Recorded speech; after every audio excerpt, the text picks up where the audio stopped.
The Black Critic Guy, and that is his channel name, what he goes by. I'm sure he's not interested in Idpol at all. Is asking if we can please stop with the gender politics in kids' films. And given that this came out in 2018, I'm guessing that he has a lot more to say today. But let's see what he had to say 2 years ago. Black Critic Guy, take it away. Hey guys, the Black Critic Guy, back with a brand new video, rocking my new favorite shirt. I just simply cannot get enough of this incredible shirt that was sent to me by Ninja Mushi and made by his brother. This wasn't actually made by... Yeah, whatever. The art is good. I'll give him that. That's some pretty dope art. Yeah, I've seen I've heard of sex ed teachers comparing sleeping around to a used up piece of gum, tape that won't stick. Yeah, it's all so degrading, so humiliating for women to compare them to a piece of gum or a stick of tape that won't, or a piece of tape that won't stick. That it's so disgusting to me. Ninja Mushi. It was made by his brother. I had to bring it back for another video, so that's why I'm wearing it again in this video. And again, shout out to Ninja Mushi and his brother for making and sending me this incredible shirt. As you can tell, I love it to death. But that's not what we're here to talk about. I'm pretty sure many of you were expecting me to do a trailer review or to share my thoughts on the new trailer for the Lego Movie sequel, Lego Movie 2, the second part. And originally I was gonna do that. In fact, I was gonna do it last night because they dropped it mere moments before I went to bed. So I'm like, oh, maybe I could just shoot out a quick response video or shoot out a quick thoughts video. That is until it got to a certain part of the trailer that made me go, again? Again? Wow. Now it cannot be just a coincidence. This is getting out of hand. It wasn't even a full day and you did it again. What the heck, man? Get to the point, bro. And it got me so bothered and irritated. That was the one thing that truly stood out to me in the 89,000. Entire trailer. The trailer is fine. It was mocking Mad Max at the beginning, which I thought was funny. And then all of a sudden they threw that one part in. That one part really sullied the entire experience. Because I'm not even kidding. It sullied the experience. And I'm guessing you all know what I'm about to talk about. You saw the title to this video. I'm assuming you saw the title of this video. But nope, I just clicked randomly and happened to see this video. So tell me what you're fucking talking about. the scene I'm speaking of is a part where this new foe, or I guess this new character shows up wearing a space helmet and everything, asks, "Who is your leader?" Wildstyle points out Emmett, saying he's the special. The alien, the space person, scans Emmett and realizes that there's nothing truly special about him. Believe me, as soon as I start making actual real money at this, I will pay you to come over and set me up with a good mic and good audio interface and get a proper, like, acoustic setup. Because I agree that this is garbage. I don't understand how people can live with quality like this. Like, I think, honestly, I mean, objectively, for what I have spent on my setup, I think I sound pretty okay. But I still, like, when I'm listening to them, I hear different things. I'm like, oh, God, this sounds like garbage. So, yeah. I don't get it. Him, which is kind of carrying on from the first film. And then Wildstyle explains, like, well, actually, I did all the work, and, you know, I did all the ninjing and all the cool stuff. And then the space alien was like, so basically, you were the badass, but you let the man take all the credit. In fact, you know what? Let me play that scene in full for you right now. Bring me your fiercest. TOS, this is gonna get my video copyright claimed, whatever. I'll have to put a filter on it or something.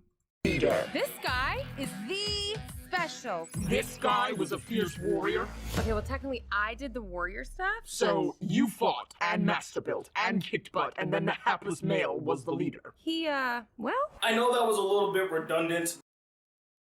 Yeah, that was kind of the point of the first movie. Like, it's been years since I saw the first Lego movie, and I've never seen the second one. But in the first movie, the whole point of Emmett was that he had good ideas, but he was basically propped up by Wildstyle, and together they made a good team. Like, remember, boys, there's two genders, male and political. There's two races, white and political. There's two sexualities, straight and political.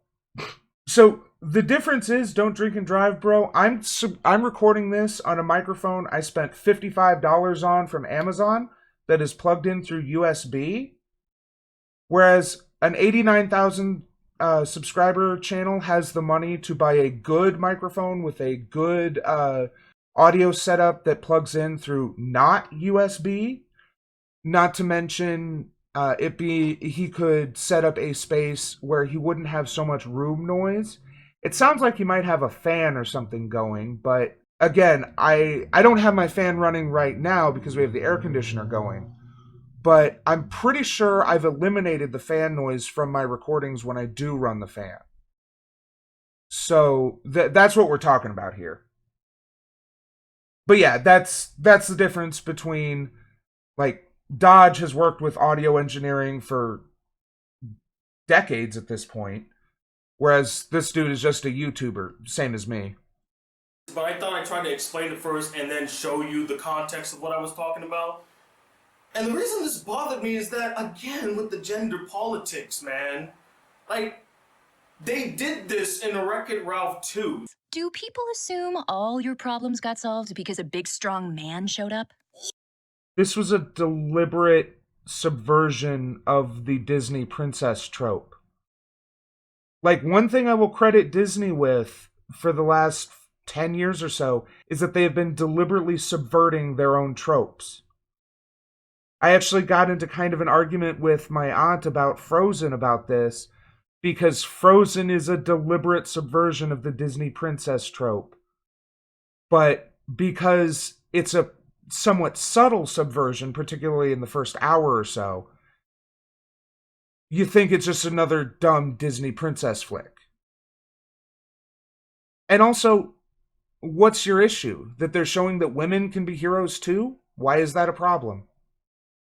Yes, what is up with that? At first, I thought that I took that as a joke. I'm like, okay, well, they're probably just making fun of that whole princess trope. I can let that slide. But then to have it again, not like in a similar way, but close to what Wreck-It Ralph 2 did, I was like, this can no longer be a coincidence. And I gotta ask, Hollywood, look, I'm all about equality. I'm all about fair treatment. I'm all about fair pay. But can you stop pushing gender politics in these damn kids' films? Why? Because if we teach them these things early, then they don't grow up to be bigoted assholes like you seem to be. This is one of the things that I've seen a lot of people praise about shows like, to go back a while, Avatar: The Last Airbender, although I don't know that they have a lot of gender politics. They just have regular old politics in that. But Steven Universe, I think Adventure Time, people have praised for their messages on gender politics. These are all good, positive things. And by teaching them in these kids' shows, it teaches kids that these aren't weird things, which is only a good thing, because it teaches kids that if they are outside of the norm that you want to keep pushing, that they're not weirdos. They're not freaks. They're normal kids who express their gender a little bit differently than the norm wants them to. Your attitude is directly contributing to depression, anxiety, and suicides. You happy with that? Seriously, stop it. It's unnecessary. It's distracting, and it's very excessive. Not to mention, like, it's so it's lacking in creativity. You know, there is a point to subtlety. It actually helps to convey your points. But when you blatantly say stuff like that, when you spew out an agenda, it's no longer subtle, it just comes off as a nuisance. And out of place. What the hell is gender politics doing in a Disney animated film and in a Warner Brothers animated films? Aren't you two rivals? Why are you both pushing the same stupid agenda? When did we ever belittle the princesses? Yes. Subverting tropes that you helped create is an agenda. But the Marvel movies all but explicitly promoting this masculine idea of war and fighting and militarism, that's not an agenda. That's just good storytelling. Again, there are two, the dichotomy is normal and political. If you don't see the politics in Iron Man, then you're fucking blind. Or even Wild Style because she was a woman.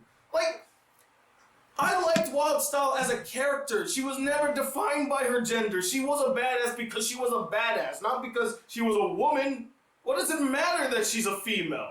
Just the fact that you have to bring up her gender it's an insult to the character. Because she should never be defined by her gender. She should be defined by the character that she is. I never once thought about Wild Style being cool because she was a female. She was cool because she had a badass look. She had a cool design. I liked her voice actress, and she kicked a whole lot of ass and had some depth and a solid relationship with Emmett. And she was a vital part to Emmett's development throughout the series. No one ever belittled her. Why are you belittling her in this trailer? Look. Because they want to deliberately subvert the trope you're trying to invoke. The idea that, like, again, the whole point of the Lego movie was that Emmett was the designated hero. He was incompetent, he was stupid, and he had bad ideas. But he was the designated hero, so he was the hero by default. That was the whole fucking point. But because Wild Style was there propping him up, which again, the whole point, she's an okay character even though she's a woman. Am I off base here? Am I misremembering the Lego movie? Maybe I'm misremembering it. Maybe, like I said, it's been years since I watched the movie, but like this is like the fact that Emmett and Wild Style had a pseudo-romantic relationship, no one bats an eye at. But if Emmett had instead been Emma, then you would have been up in arms about them showing a lesbian relationship in a kid's film. Like, that's the hypocrisy we're talking about here, dude. I don't have a problem with you guys pushing some type of female agenda or a feminist agenda or an equality agenda. I really have no problem with that. You can do that. But I demand that you have some sort of integrity and artistry when you do so. You are an art form. You're not some freaking politician on the stage trying to spew some rhetoric to get everybody to love you. To say, wow, you're so progressive and open-minded. You're in Hollywood. Everybody already knows that. Yeah, kids are dumb. You kind of got to be a little heavy-handed sometimes. Sorry, that's the truth. You got to be a little heavy-handed sometimes with your metaphors and your subversions in kids' films. Like, yeah, that clip you showed earlier from the Lego Movie 2 trailer was a little heavy-handed, but not overtly so. And, sometimes anvils need to be dropped. Where's the artistry in what you do? Being blatant is not art. Being obvious is not art. Tell that to Ben Garrison.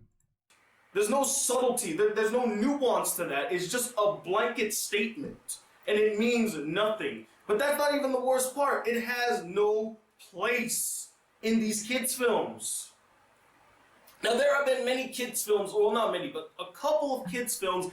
Can you explain why it doesn't belong in kids' films? Are you going to go into the why of why it doesn't belong into kids' films?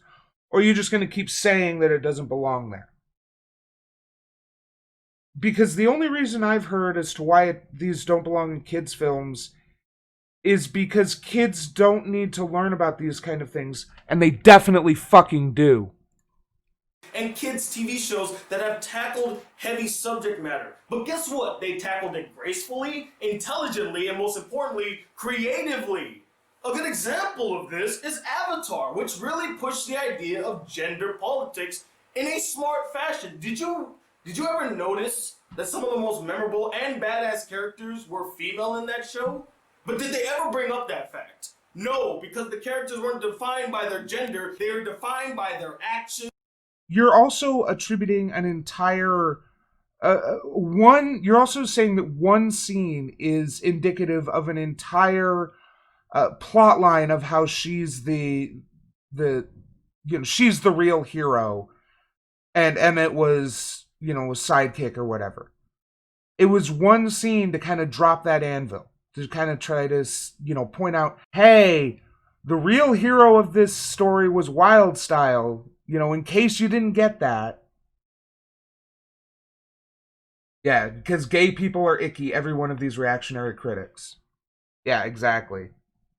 And their personalities. That's what defined them, not because they were female. I can't recall a single episode in Avatar: The Last Airbender that really delved into heavy, hand-fisted gender politics. I think the only one that comes close is The Legend of Korra. There were a couple episodes where I'm like,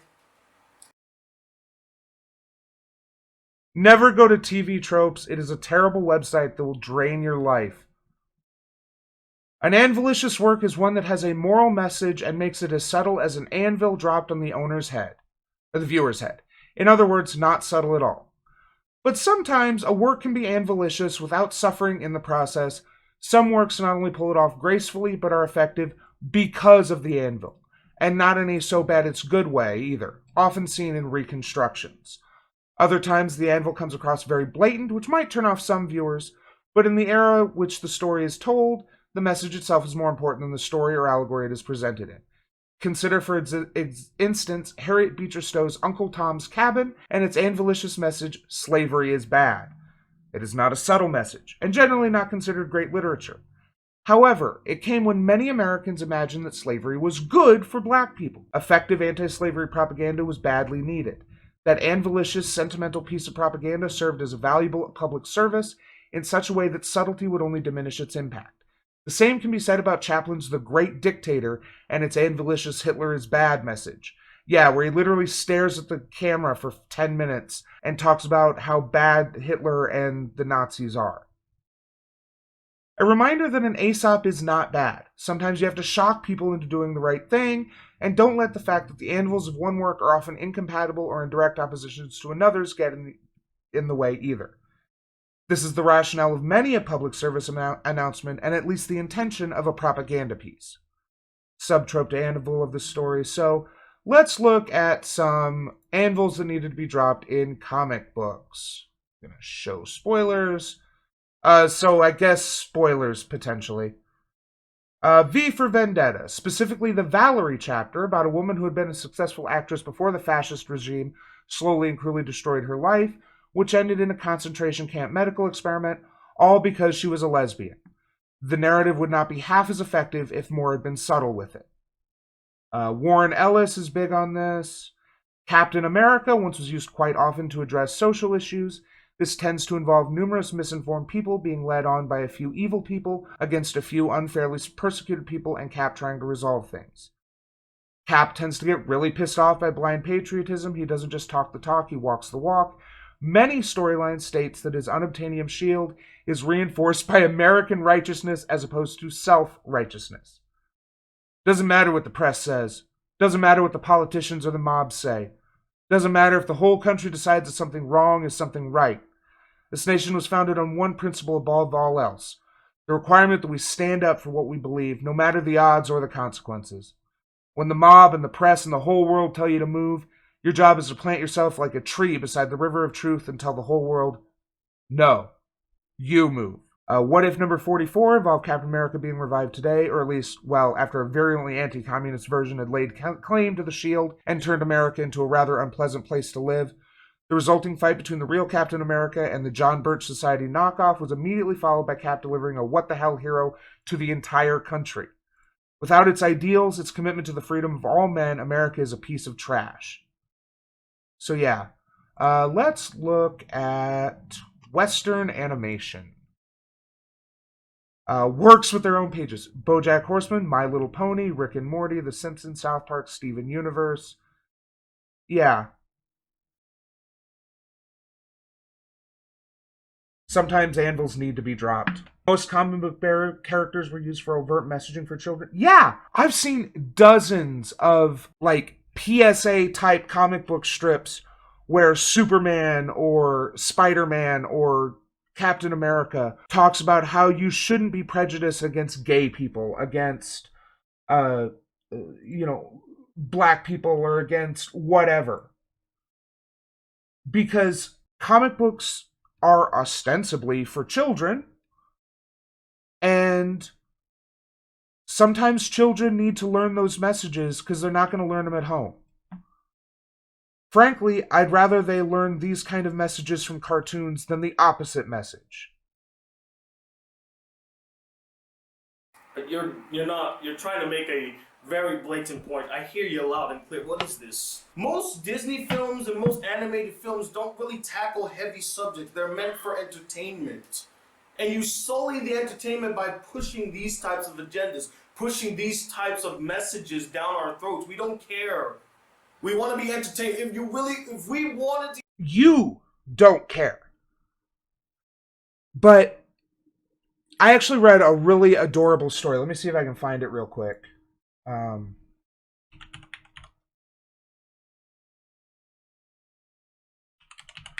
This is on Facebook.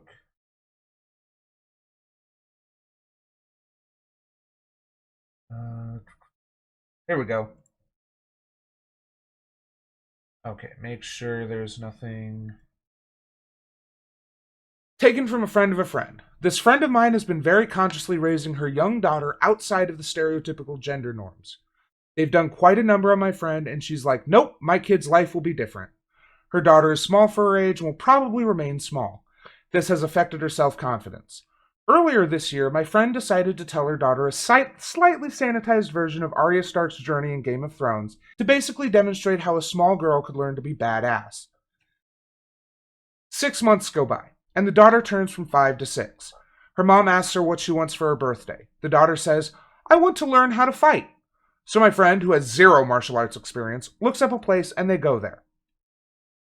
The moment they get there, my friend is thinking, this may not be the right place. It's a Krav Maga MMA gym, lots of burly dudes beating the crap out of each other basically, not your kid-friendly karate dojo. But she doesn't want to tell her daughter that they have to leave because the place is filled with intimidating men. It would pretty much fly in the face of everything she's trying to teach her. So she says, okay, I don't know if they have a kids class here, why don't you go ask who the teacher is and then ask them. So her daughter walks up to one dude, asks for the teacher, then gets pointed to this tattooed, muscle-bound dude with his head shaved and a goatee. As my friend put, the guy looked like your bigger, meaner, younger brother. She trails behind her kid a bit, ready to step in, and listens in. Her daughter walks up to the guy and says, hi, do you have classes for kids? I want to learn how to fight. The guy looks down at this wee little girl and he says, well, no, we don't really. Maybe I can talk to your mom and suggest some places for you? This isn't really a place for little girls. The guy looks down at this wee little girl and he says, I don't know why they repeated that. Her daughter reaches into her jacket pocket, pulls out a nickel, holds it out to the guy and says, Valar Morghulis. The guy takes the nickel, looks at it, then says, totally deadpan, Valar Doharis. Of course I can teach you. The mom comes over and says, I thought you said you didn't have kids classes. The guy says, we do now. Come into the office and we'll work up a training schedule. Come on, do you have any idea how much it'll cost? The guy holds up the nickel. She's already paid up. Like, when you have... I mean... The politics of Game of Thrones are a little much for some kids, maybe. But, hey, that's some really good fucking representation and a really good message for the kid. I didn't know that. The original Harry Osborn was a Green Goblin arc was basically an overt anti-drug PSA. That's interesting. But the point is, when kids see someone who is more like them, especially if they're non-gender conforming or just don't like what they're supposed to like because of what society tells them they're supposed to like little girls who would rather play with G.I. Joes than Barbies, as the stereotype goes. And they see kids in cartoons or movies that are made for them that are also like them, it makes them feel better about themselves. And anything that makes kids feel better about themselves for positive reasons is a good thing and should not be pushed back against. You fuck. These types of messages and agendas, we could go on the internet. I'm sure we can find somebody talking about it. We could go listen to the politicians. I'm sure they're going to be spewing that rhetoric just to get elected. We hear it everywhere. Can we just leave it out of the movies for just a little while? Can I have my movies back? Bruh, there are plenty of movies about dudes being dudes, you know, messy and macho and beating the shit out of each other. Not every movie has to be for you. Can we get the little girl who maybe wants to, you know, not be a little pretty princess have their movie? Can we let that happen? Are you okay with that? Or does that harm your fragile masculine ego? That's my safe space. And I'm tired of politics and agendas creeping into my movies. That's why I'm going to be making a video soon why I won't watch Ocean's 8. Because that movie is just agenda the movie. And you cannot deny that. That whole film was not made because somebody said, hey. Now, I will step in here and at least partially agree with him that there have been a number of movies that are basically just gender-flipped versions of successful movies or franchises where women take the place of men just as pandering. Those do exist. I'm not going to deny that. But they're not the norm. They're not as common as a lot of people think. And they can be good too. Again, I've said this before. The problem with Ghostbusters 2016 wasn't that they replaced the men with women. It's that the writing and directing and editing fucking sucked. Hey, it'd be a great idea to reboot the Ocean. Oh, I'm sure none of his favorite movies are overtly political, according to him. This is the kind of guy who can watch RoboCop and say, that was a good action movie with no politics. Ocean's movies, but hey, you know, let's switch it up a notch. That movie was specifically made to do the whole Ghostbusters thing and just cast all the roles as females. You know what would have been progressive? A multicultural, mixed-gendered Ocean's movie. Different, like male and females, different races, kind of like what the original Ocean's movie was, where it was an eclectic group of guys from different parts of the world. It wasn't just a bunch of Americans. They had British people, Chinese people, Europeans. I mean, Wasn't the original Ocean's movie a Rat Pack movie? I'm trying to remember. Like the original. Yeah, it's only politics when I don't like it. Yeah. Frank Sinatra, Dean Martin, Sammy Davis Jr., Peter Lawford, Angie Dickinson. Yeah. They had a black gay dude. Who'd have thought a movie from the 60s would be more progressive than a movie made in 2001?